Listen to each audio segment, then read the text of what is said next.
ओम श्री विष्णुवे नमः। अक्टूबर माह में पाप कुंसा वह रमा एकादशी कब रखे जाएंगे उसके बारे में आप सभी को बताएंगे। एकादशी व्रत भगवान विष्णु को समर्पित है। हर महीने 2 एकादशी व्रत रखे जाते हैं। अक्टूबर में पापा कुंसा वह रमा एकादशी व्रत आएंगे। आइए अब जानते हैं अक्टूबर में एकादशी व्रत कब कब रखा जाएगा। हर महीने की तरह अक्टूबर में भी कई व्रत त्योहार आएंगे। हिंदू धर्म में एकादशी व्रत बहुत महत्वपूर्ण माना गया है। हर माह को 2 एकादशी व्रत रखा जाते हैं। हिंदू पंचांग के अनुसार एक व्रत कृष्ण पक्ष में और दूसरा शुक्ल पक्ष में रखा जाता है। अक्टूबर में भी 2 एकादशी व्रत रखा जाएंगे। पहला है एकादशी व्रत अश्विन मास के शुक्ल पक्ष की एकादशी को रखा जाएगा, जिसे पापन कुंसा एकादशी भी कहा जाता है। दूसरा व्रत रमा एकादशी आएगा, जो कि कार्तिक मास के कृष्ण पक्ष की एकादशी को रखा जाएगा। आइए जानते हैं अक्टूबर में कब पड़ रहा है पापन कुंसा एकादशी व रमा एकादशी।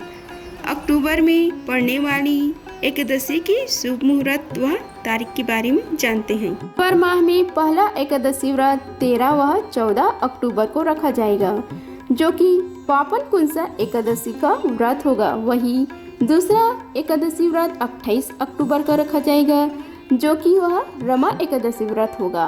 पापन कुंसा एकादशी व्रत का शुभ मुहूर्त है 13 अक्टूबर को सुबह 9:08 पर प्रारंभ होगी, जो कि 14 अक्टूबर को सुबह 6:41 पर समाप्त होगी। दृक पंचांग के अनुसार पापन कुंसा एकादशी व्रत 2 दिन रखा जाएगा। यह व्रत 13 और 14 अक्टूबर को रखा जाएगा। अब इनके पारण के समय के बारे में आइए जान लेते हैं। समय कब है तथा पारण कब किया जाएंगे उसके बारे में बताते हैं। पाप कुंसा एकादशी व्रत पारण के समय 13 अक्टूबर को एकादशी व्रत करने वाले लोग 14 अक्टूबर को व्रत का पारण करेंगे। 14 अक्टूबर को व्रत करने का पारण शुभ मुहूर्त दोपहर 1:15 से दोपहर 3:33 तक रहेगा। वही 14 अक्टूबर को व्रत करने वाले लोग अक्टूबर को एकादशी व्रत का पारण करेंगे। 15 अक्टूबर को एकादशी व्रत का शुभ मुहूर्त है सुबह 6:21 से सुबह 8:39 तक रहेगा। ये जानते हैं पापन कुंसा एकादशी व्रत की पूजा विधि के बारे में।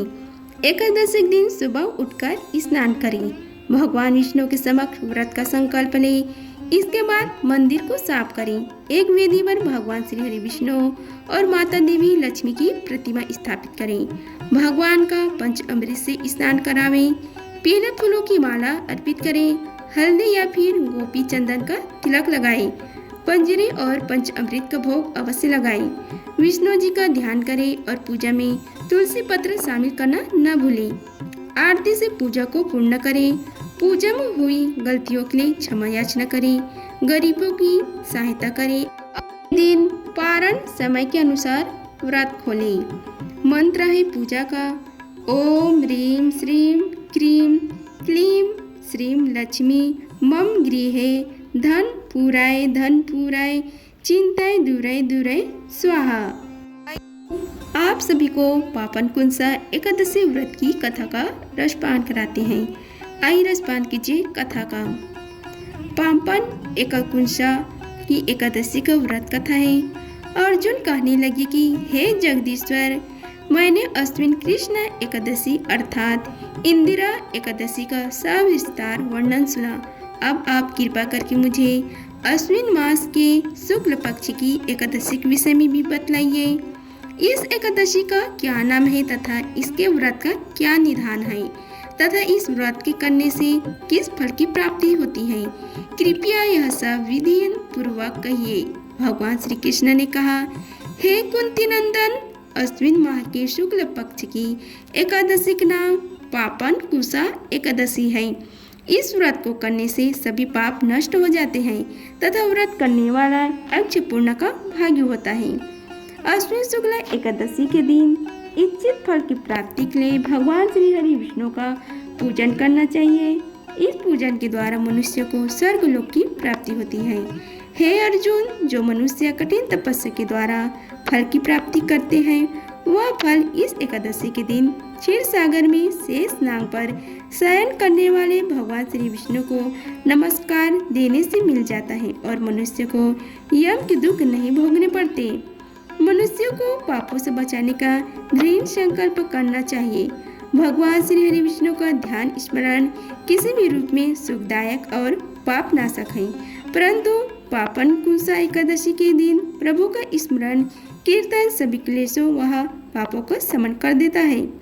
पाप कुंसा एकादशी व्रत का कथा का श्रवण करो। प्राचीन समय में विंध्य पर्वत पर क्रोधन नामक एक बहलिया रहता था। वह बड़ा क्रूर था। उसका सारा जीवन हिंसा, लूटपाट, मद्यपान और गलत संगति पाप कर्मों में बीता। जब उसका अंतिम समय आया तब यमराज के दूत बहलिया को लेने आई और यमदूत ने बहलिया से कहा कि कल तुम्हारे जीवन का अंतिम दिन है, हम तुम्हें कल लेने आएंगे।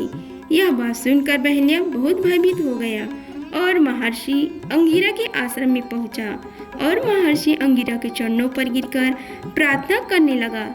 हे ऋषिवर, मैंने जीवन भर पाप कर्म ही किए हैं, कृपा कर मुझे ऐसा कोई उपाय बताइए जिससे मेरे सारे पाप मिट जाए और मुझे मोक्ष की प्राप्ति हो जाए। उसके निवेदन पर महर्षि अंगिरा ने उसे अश्विन शुक्ल पक्ष की पापन कुंसा एकादशी का विधि पूर्वक व्रत करने को कहा। महर्षि अंगिरा के कहे अनुसार उस बहलिया ने यह व्रत किया और किए गए सारे पापों से छुटकारा पा लिया और इस व्रत पूजन के बल से भगवान की कृपा से वह श्री हरि विष्णु लोक को गया। जब यमराज के यमदूत ने इस चमत्कार को देखा तो वह बहलिया को बिना लिए ही यमलोक को लौट आए। आप सभी को पापन कुंसा एकादशी व्रत के उपाय के बारे में बताते हैं। पापन कुंसा एकादशी को व्रत करने से पापों से मुक्ति मिलती है और भगवान श्री हरि विष्णु प्रसन्न भी होते हैं। इस दिन व्रत रखने के साथ साथ ये उपाय भी आप लोग जरूर कीजिए।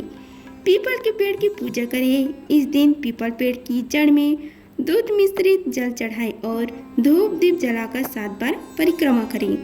एकादशी तिथि पर ब्रह्म मुहूर्त में उठकर स्नान करें और व्रत का संकल्प लें। एक चौकी पर श्री हरि विष्णु की मूर्ति या तस्वीर रखकर पूजन करें। रोली अक्षत का तिलक लगाएं और सफेद फूल और तुलसी भगवान को अर्पित करें। घी के दीपक जलाएं और उनका भोग लगाकर आरती उतारें। विष्णु सहस्त्र नाम का पाठ करें। एक समय फलाहार करें। शाम के समय भी भगवान की आरती उतारें और ध्यान कीर्तन करें। द्वादशी तिथि को ब्राह्मणों को भोजन और दान देकर व्रत का पारण करें। पद्य पुराण के मुताबिक इस दिन सोना, तिल, भूमि, गौ, अन्न, जल, जूता और छाते का दान करना शुभ माना जाता है। इसी पर भगवान श्री हरि विष्णु तथा लक्ष्मी जी की पूजा करें। उन्हें पीले चंदन और केसर में गुलाब जल मिलाकर तिलक करें। इसी तिलक से स्वयं भी तिलक लगाएं और काम पर निकलें। ऐसा करने से कार्य अवश्य पूर्ण होता है। एकादशी के दिन व्रत करें और उस दिन एक नारियल को थोड़ा सा काटकर उसमें बूरा और देसी घी मिलाकर भर दें।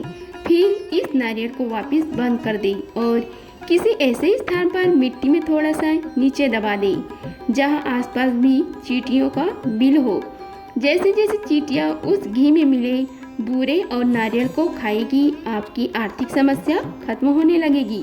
कुछ ही दिनों में सभी तरह की आर्थिक समस्या दूर हो जाएंगी। एकादशी के दिन डंठल वाले पान के पत्ते पर रोली अथवा कुमकुम से श्री लिखकर भगवान विष्णु को अर्पित करें। इसके बाद पूजा करें। पूजा पूर्ण होने के बाद इस पत्ते को लाल कपड़े में लपेटकर तिजोरी में रख लें। ऐसा करने से जल्दी नौकरी में प्रमोशन होता है। बिजनेस करने वाले के लिए भी नए अवसर खुलने लगते हैं। एकादशी पर भगवान कृष्ण को नारियल और बादाम का भोग लगाएं। पूजा के बाद इस नारियल और बादाम के छोटे बच्चों को खाने के लिए बांट दें।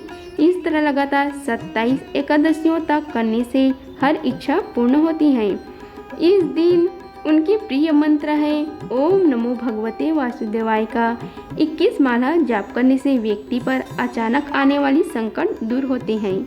यदि किसी दंपति के संतान नहीं हो तो उसे एकादशी के दिन संतान गोपाल मंत्र ओम श्रीम ह्रीम क्लीम ग्लौम देवकी सुत गोविंद वासुदेव जगत्पति देहि मे तनय कृष्ण त्वमहं शरणं गतः का जाप आरंभ करना चाहिए।